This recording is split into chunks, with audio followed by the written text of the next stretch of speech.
দর্শক নাম ইসলাম যুক্ত হলাম রংপুর আপডেট নিউজের পক্ষ থেকে।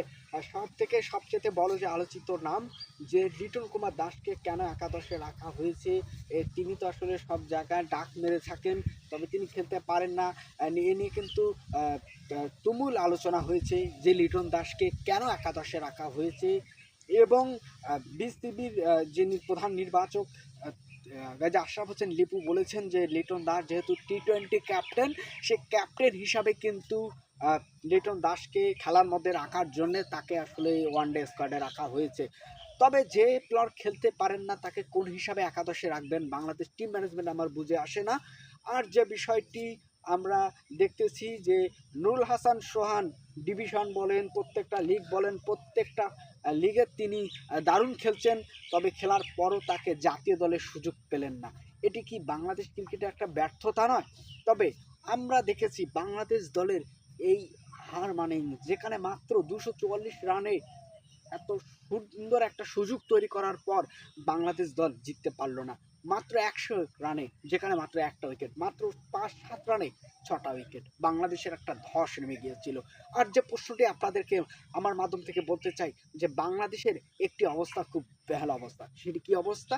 যে একটা উইকেটের যখন পতন ঘটে যায়, বাংলাদেশ দলের প্লেয়াররা ড্রেসিং রুম থেকে মনে হয় প্রতিযোগিতা শুরু করে যে কে আগে আউট হবে। খুবই আপসেট বিষয়। তবে আজকে বাংলাদেশের যে একাদশ, সে একাদশে আমার সম্ভাবনা যে অন্তত দুটা পরিবর্তন খুবই জরুরি। যেহেতু বাংলাদেশের প্রথম যে বিষয়টি যে লিটন দাস, তাকে অন্তত একাদশ থেকে বাদ দেওয়া হবে। লিটন দাসের জায়গায় ফিরতে পারেন নাইম শেখ। তবে শামীম হোসেন পাটোয়ারি আজকের একাদশে তার সুযোগটাও কম নয়। আর যে বিষয়টি বলতে চাই যে শামীম পাটোয়ারিকে একাদশে ফেরানোটা খুবই জরুরি বিষয়, যেখানে আমরা দেখতেছি যে রিশাদ হোসেন তিনি কিন্তু ইতিমধ্যে সুস্থ হয়েছেন। তিনি আজকে তানভীরের জায়গায় রিশাদকে ব্যাক করানো হয়েছে। হয়তোবা রিশাদ হোসেন আগামী মাসে সুস্থ থাকলে হয়তোবা তানভীরের অভিষেকটা হতো না। তবে আমাদের দুঃখের বিষয় বাংলাদেশ দল এত খেলা খেলছে, খেলার পরও শেষ পর্যন্ত হারের মুখ দেখতে হয়। কারণ আমাদের অভাব রয়েছে, যেখানে বাংলাদেশ দলের একাদশটা অত্যন্ত সুযোগ ছিল, কিন্তু সবাই শুধু একটি বিষয় নিয়ে সারা বাংলাদেশে সমালোচনার ঝড় উঠে গিয়েছিল। সে বিষয়টি নির্বাচক প্যানেল থেকে পর্যন্ত সবার ঝড় উঠেছিল, যে সবাই নির্বাচক প্যানেলকে দোষ দিয়েছিল। কেন নুরুল হাসান সোহান একাদশের সুযোগ পেলেন না? এত পারফর্ম করার পরও জাতীয় দলে সুযোগটা নুরুল হাসান সোহান কেন পেলেন না? এটা বাংলাদেশ দলের জন্য একটি বিষয়। তবে আজকে বিকাল 3টায় বাংলাদেশ দলের একটা ম্যাচ, সেই ম্যাচে অত্যন্ত করবে। আমরা দেখেছিলাম যে আগামীকালকে লিটন দাস তিনি কিন্তু প্র্যাকটিসে আসেননি, খুবই দুর্ভাগ্য।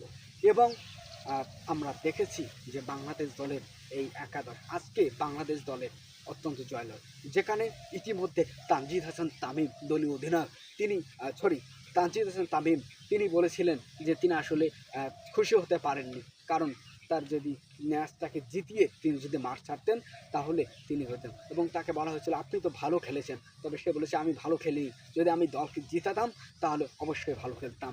তবে একটি বিষয় যেটি প্রশ্ন সবসময় থেকে যায়, বাংলাদেশের এই একাদশটা, যেখানে মেহেদী হাসান মিরাজ তাকে অত্যন্ত 4 নম্বরে সন্দেহ, যেখানে দারুণ খেলছেন সেই মেহেদী হাসান মিরাজ হয়তোবা প্রথম ম্যাচে।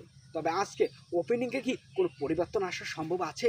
এবং সেটি কি আজও সম্ভব আজকের ওপেনিং পজিশনে? না, আজকের ওপেনিং পজিশনে পরিবর্তন আসার কোনো সুযোগ নেই, কারণ পারভেজ হোসেন ইমন দারুণ খেলছেন। তো সেখানে পারভেজ হোসেন ইমনকে বাদ দেওয়ার কোনো অপশান আমি অন্তত খুঁজে পাই না, কারণ পারভেজ হোসেন ইমন তিনি দারুণ খেলেছিলেন, যেখানে নাজমুল দারুণ খেলার পরও কিন্তু তিনি ভালোই খেলেছিলেন। আর যে প্রশ্নটি করতে চাই সেটি হচ্ছে যে নাজমুল হোসেন শান্ত এবং তানজিদ হাসান তামিমের অফস্পিন যে জুটি, সে জুটি কিন্তু নাজমুল হোসেন শান্ত যদি রান আউটের কাটা না পড়তেন হয়তোবা বাংলাদেশের জয়ের সম্ভাবনা ছিল।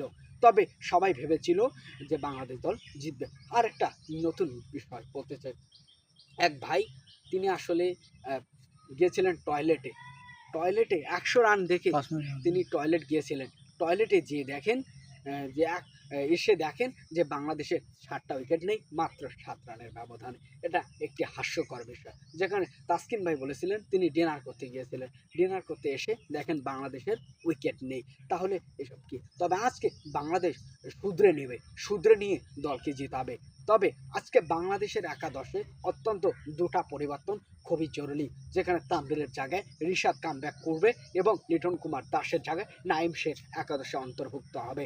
এটা আমরা আমাদের মন থেকে বলতে চাই। রংপুর আপডেট নিউজ সবসময় খেলার পাশে থাকবে। যদি কোনো ভুলভ্রান্তি হয়ে থাকে আপনারা ক্ষমা করে দেবেন পরবর্তী আপডেটে বাংলাদেশের একাদশ নিয়ে। তবে যে বিষয়টি বলতে চাই যে রংপুর রাইডার্স টিম তারা গ্লোবাল লিগে 13 তারিখ 16 তারিখ রয়েছে সম্ভাবনা তাদের ম্যাচ, এবং আগামী 10 তারিখ সম্ভাবনা 10 তারিখ মানে সম্ভবত তাদের ম্যাচ রয়েছে। সে ম্যাচ দেখারও আমন্ত্রণ রইল। ধন্যবাদ। আপডেট নিউজের পক্ষ থেকে রংপুর আপডেট নিউজের পাশে থাকবেন, ফলো করবেন, লাইক করবেন, কমেন্ট করবেন। ধন্যবাদ।